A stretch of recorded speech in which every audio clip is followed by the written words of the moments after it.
11월 8일 살아계신 하나님 말씀 에스겔 18장 16절부터 32절 말씀으로 살찐이라 하는 제 말씀 드립니다. 너는 너의 죄로 나는 나의 죄로 죽는다. 이게 하나님의 공의입니다. 그러나 너는 너의 정의와 공의로 나는 나의 정의와 공의로 살 것이다. 이런 또 반대급부의 말씀이 있죠. 어떤 사람의 말대로 아내 치마폭을 잡고 가는 것은 아니라는 말입니다.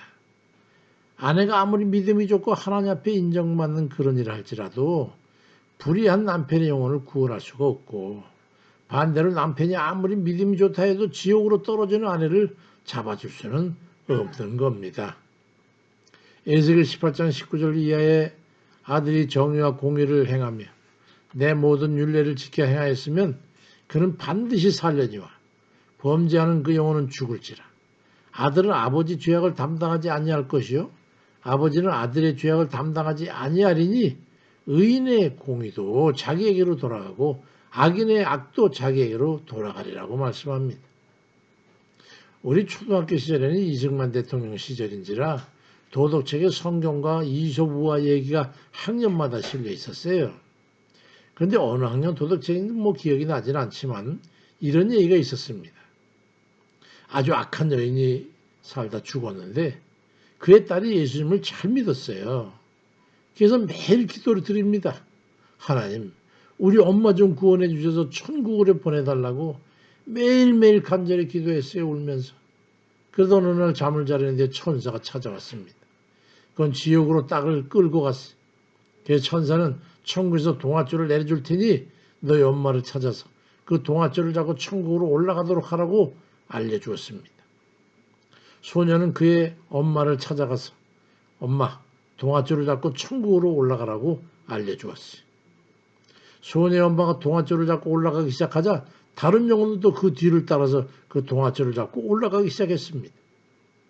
그러자 동아줄이 끊어질 것만 같았어요. 소녀의 엄마는 밑에 줄줄이 따라 올라오는 다른 영혼들을 발로 차서 하나하나 떨어뜨리기 시작했습니다. 소녀는 그러지 말고 함께 올라가라고 아무리 소리쳐 말했지만 그의 엄마는 들은 척도 하지 않고 수많은 사람을 다 떨어뜨리고 홀로 동아줄을 타고 올라가는데 지옥으로부터 불길이 동아줄에 다 불이 붙기 시작해가지고 타고 올라갑니다. 불길이 타고 올라와 소녀의 엄마 밑에까지 타고 올라오는 바람에 소녀의 엄마도 불길에 휩싸여서 다시 지옥으로 떨어지고 말았습니다. 천사는 소녀에게 저래도 너희 엄마가 천국으로 가야 되겠니? 소녀는 할 말이 없어서 얼굴을 돌리고 주님께 맡겼습니다.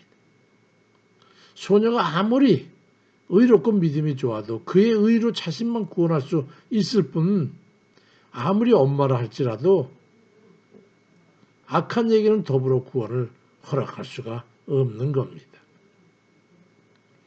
악인과 의인의 사례를 생각해 보시기 바랍니다. 에스겔 18장 21절 이하에 악인이 만일 그의 행한 모든 죄에서 돌이켜 떠나 그 모든 율례를 지키고 정의와 공의를 행하면 그 범죄한 것이 하나도 기억함이 되지 아니하리니 그가 행한 공의로 살리라. 주 여호와의 말씀이니라 그리 말씀하고 있고, 에스겔 18장 26절 이하에는 그럼 만일 의인이 그 공의를 떠나 죄악을 행하고 그로 말미암아 죽으면 그 행한 죄악으로 말미암아 죽는 것이고, 만일 의인이 돌이켜 공의에서 떠나 범죄하고 악인이 행하는 모든 가증한 일들을 행하면 그가 행한 공의로운 일은 하나도 기억함이 되지 않고 그가 그 범한 허물과 그 지은 죄로 죽게 될 거라고 말씀합니다. 우리가 천국과 지옥을 가는 기준은 우리의 살아온 삶의 결과로 주어지는 겁니다. 아무리 악하게 살았다 할지라도 그 죄악에서 돌이켜 하나님 뜻대로 사는 삶에 올인하게 된다면 구원받아 천국 백성이 되는 것이고, 아무리 의로운 삶을 살았다 할지라도 저가 의로운 삶에서 돌이켜가지고 죄악 가운데 살아가게 된다면 이전의 의로운 삶은 기억되거나 고려되지 않고 그 죄의 결과로 지옥 백성이 되는 겁니다. 그러니 우리의 삶이 얼마나 조심스럽게 살아야 되는 것인지 알아야 합니다. 한시도 방심할 수가 없다는 말이죠. 우리는 하나님의 외침을 들어야 합니다. 어떻게 하든지 살 수 있는 것을 걸어가라고 하는, 제발 너희는 죄악에서 스스로 돌이키고 떠나서 살지니라.